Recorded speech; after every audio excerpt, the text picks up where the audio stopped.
Good morning. I'm T. Michael O'Connor, Sheriff of Victoria County, and we just had a session with Congressman Farenthold.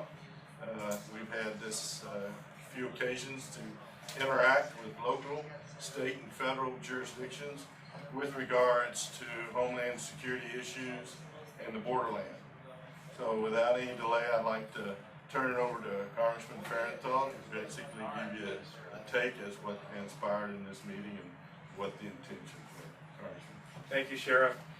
This is an ongoing series of meetings we have between local and federal law enforcement. As we work together, we can get more done. This being the crossroads area of Texas, we have a lot of traffic coming through here, both commercial and, unfortunately, human trafficking and human smuggling. There are some issues where I think both the sheriffs and the federal authorities think we can work better together, and this is our option to explore these, whether it's getting local officials trained on systems where they can access federal records, whether it's dealing on a one-to-one basis with federal officials and local officials, what to do with folks who are captured here who are not lawfully present in the country. How do we get them turned over to the appropriate federal authorities and get them prosecuted? And most importantly, what do we do with criminal aliens who are apprehended that have committed crimes that we don't want to let back out onto the streets? How do we get them turned over to appropriate federal authorities?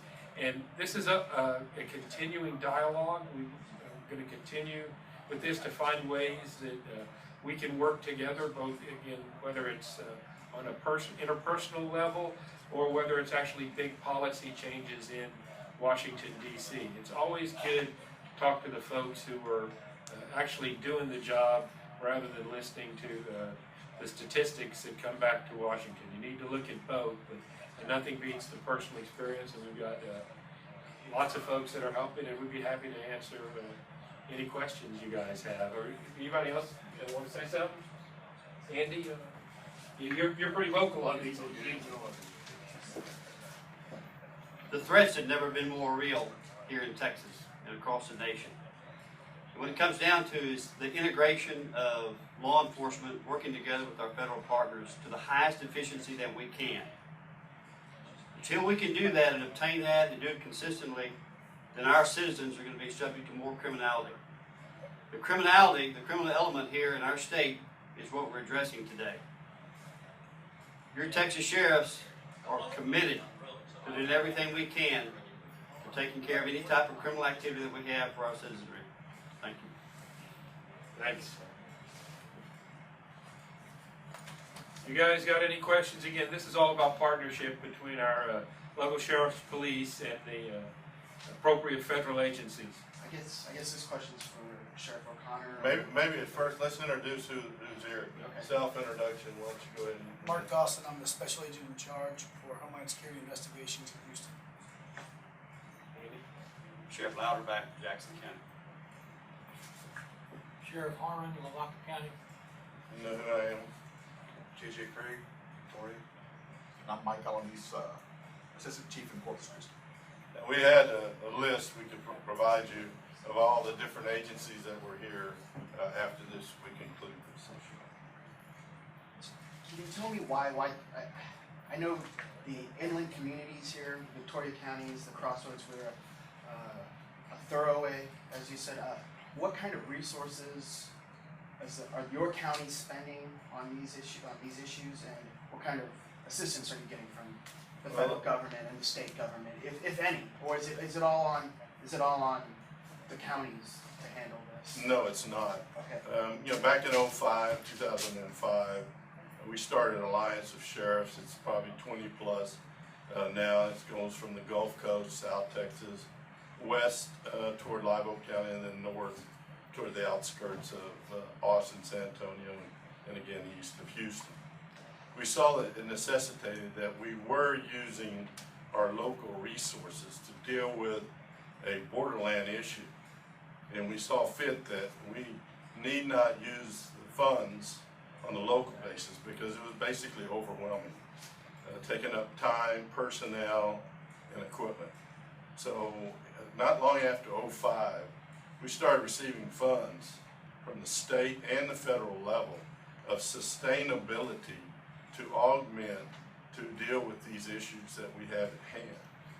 Better yet, we have developed a consortium or a group of agencies, as you see a representation here today, from state, federal, and local jurisdictions, and the intelligence aspect as well as the funding aspect, to allow us to contend with these issues so that we can go ahead and concentrate. But remember, these issues are as much local than it is traversing.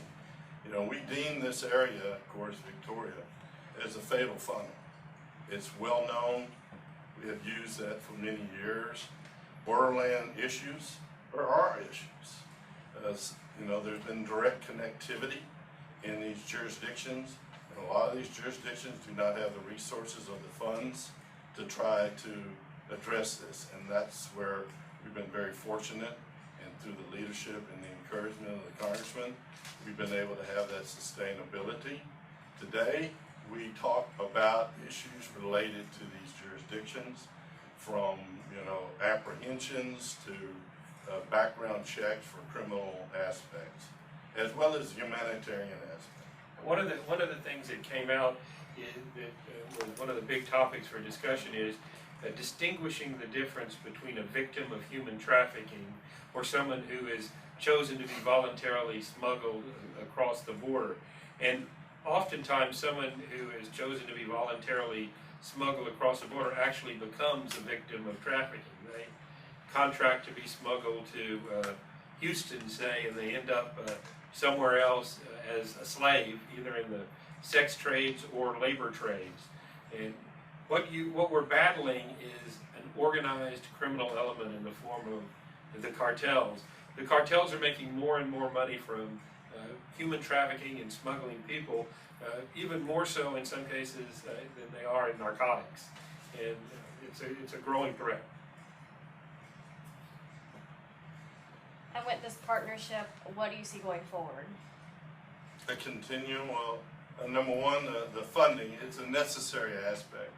If we don't have the funding from the state and federal level, we do not have the resources, nor should we ask upon our taxpayers to come forward with more funding to deal with this. Yes, it's criminality. Yes, it's on a local basis. We'll do the best we can. But we feel there's a responsibility not only for the state, but also on the federal level, that they should step up. If they cannot provide us the resources, immediate resources, to deal with these issues, then they need to at least augment and assist us on funding. What's going forward here is there's some programs that are becoming available, and just the dialogue between state and federal agencies is essential, because knowledge is power. We look at this all about intelligence. We all need to know who we're dealing with. A lot of them will look at the humanitarian aspect alone, and that's vital. But we're looking at the homeland security aspect, which a lot of people, and the criminality. Right now, we have an presidential executive order that limits the criminality for detention. So that means anything under that threshold, they are to be released. And that's problematic. I think that was a lot of the conversation here today for local jurisdiction, is that they have to release these individuals into their community that have a criminal history. And we don't know, in fact, if they'll continue to stay here or move on, and that puts exposure to our communities of releasing people with criminal histories. The failure of the federal government to control the border puts a huge burden on sheriffs like Sheriff O'Connor and the other law enforcement folks here, because when the federal government doesn't take the problem and a criminal alien is released into the community, they're going to see crimes of opportunities that they can commit in the local communities, and it's a real burden. You realize that if someone, an illegal alien, is caught in Victoria, they've basically gotten away from our border security apparatus. There's not much going on here on the federal level with respect to enforcement, other than picking up the few aliens that do qualify under the priority enforcement program. Let's rest assured that the relationship, at least myself and I know the chiefs here and the other sheriffs, we've had an excellent relationship with representation of the state and federal agencies that came here today from great distances, from the Rio Grande Valley, Houston, and other areas, because it's been a continuum of this relationship that makes it even better. And so don't think that there's just total absolute disregard of the disconnect between the federal and the local. No, that is not what we're trying, that's not the message we're trying. We've got dedicated law enforcement officials who are struggling with limited resources and some misguided policies out of Washington. And they follow to suit with their policies and procedures. What do you say to critics who say these types of efforts take away from community policing aspects, or maybe it's a quasi-militarization of the police? I mean, there's a lot of rhetoric, I guess, out there surrounding this whole issue. Can you talk to me about that, or speak to me a little bit about that? Well, there's two aspects. Right. There's the criminality of it, and then there's humanity. You know, social justice and criminal justice aspect of what we're inherited and what we can continue to deal with on an everyday basis. As far as the militarization, I mean, you're talking about overtime and equipment. You may be talking about two different things, because there's different funding sources and grants for different activities. So maybe you need. I think folks are saying that you're concentrating too much on this aspect as opposed to police and sheriff's office representatives and communities, making sure. The bulk of the discussion today was, what does somebody like Sheriff O'Connor do when they, in the course of their normal policing activity, for instance, pull over for speeding someone who is carrying a van load of illegal aliens, and what do you do with them, and how does it But that's not hand your it only. off? That's not his only job, right? Is it? Well, I mean, that was one of the focuses of Okay. it. All right. I mean, Let me address a couple of your questions here. This room was full of law enforcement agencies from all over this area, the Gulf Coast area. The militarization question that you asked is completely wrong. Law enforcement is not militarized. We have military equipment that serves our citizenry here in this area. We have floods here. We have natural disasters. We're in a hurricane zone here. We have very real concerns, not only involved in the criminality of what's going on in our district, in our area, but we also have concerns for our citizens, for their safety. That's what that equipment does for us. The second part of your question, or actually the first part of your question, had to do with the use of our resources here. Yes.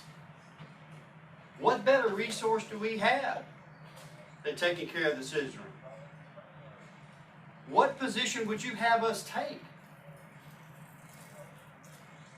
We're doing exactly what we should be doing, in spite of a lot of rhetoric that's negative about it. And quite frankly, law enforcement has been under the gun for about 8 years now, close to 8 years. There's plenty of rhetoric that's negative about law enforcement, what we do. Meetings like today put a stop to a lot of that. We are a united group that's here to do the best job we can to stop the criminality here in our state, in our area, here on the Gulf Coast, to work together to the highest level of efficiency that we can. That's our mission. That's what we're committed to do.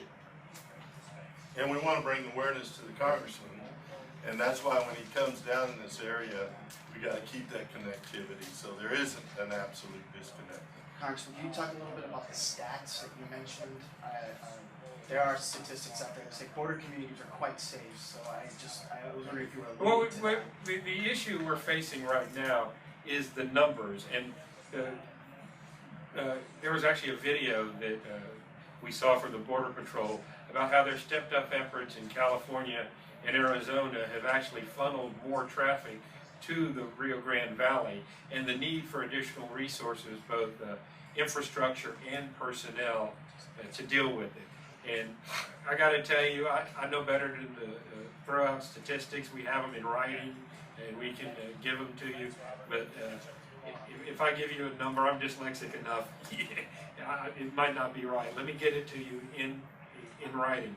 But the takeaway that I think I took from this is, as a result of increased efforts and success by the Border Patrol in other regions, it's driven more traffic into the South Texas area, which the natural corridor out is up 77 and US 59, future corridor of I-69, which brings it right through this region. There's a tremendous increase. And again, I'm like the congressman, but I remember about 188% detention, or numbers, 188,000 detentions for this year to date. And so we asked him, we said, well, what percent is that, maybe total that traverse across? And he said that's approximately 40 to 45%. So when we see this on a national level, that the borders and even the Texas border is safer today than 1977. We're in amazement, and I'm wondering where is these numbers coming from, because this is not what we see in reality of what goes on. And they laid it out very well. They showed how the proactiveness in those western states on the border, they've had to jump on Texas as far as infrastructures of fixtures, fences, and technology. Why have they had to jump on Texas? You tell me. I mean, I know you're in the business side. Yeah, but I'm on the business side, but I'm on the end of the business side. I'm not on the funding side. But this is a rhetoric that we've been going on and trying to communicate. The sheriffs and chiefs, we've all been in national and state forums, and it's like almost like a broken record. We continue to say the same thing. I mentioned to them in 05-06, we had a meeting, and we told the powers that be that you need to have a multitude of lines. It can be virtual lines of detection and determination as to knowing what goes on in South Texas, anywhere from Del Rio to the border. You know, you can't, money, it's all about money. Okay, so you can't have all a physical structure. But today with the technologies that we have, it's very capable of monitoring and determining exactly what goes on. So to hear the chief of Border Patrol of all this sector, almost all the way to New Orleans, it says 45% only, and the numbers is just staggering. It's still going to traverse through. We don't have the technology or intelligence to get an exact number, and that's concerning. It's what you don't know that's the concern, and it's what you don't know that you don't know that's even more concerning. And the information and intelligence sharing is a way that we can gather that, and that's one of the things we're trying to build. Listen, we don't want to keep you guys too long. Does anybody else have anything they want to say? Okay. We're going to continue to do this. It's cooperation between state and federal and local is the key. I've got there, please, Chief. Well, It's not all about sheriffs. Yeah. Just real quick, I will say that I appreciate the Congressman's leadership in pulling this all together and coming, because what I got out of this was a tremendous value, and that was to be able to talk amongst other law enforcement professionals about what the real problem is.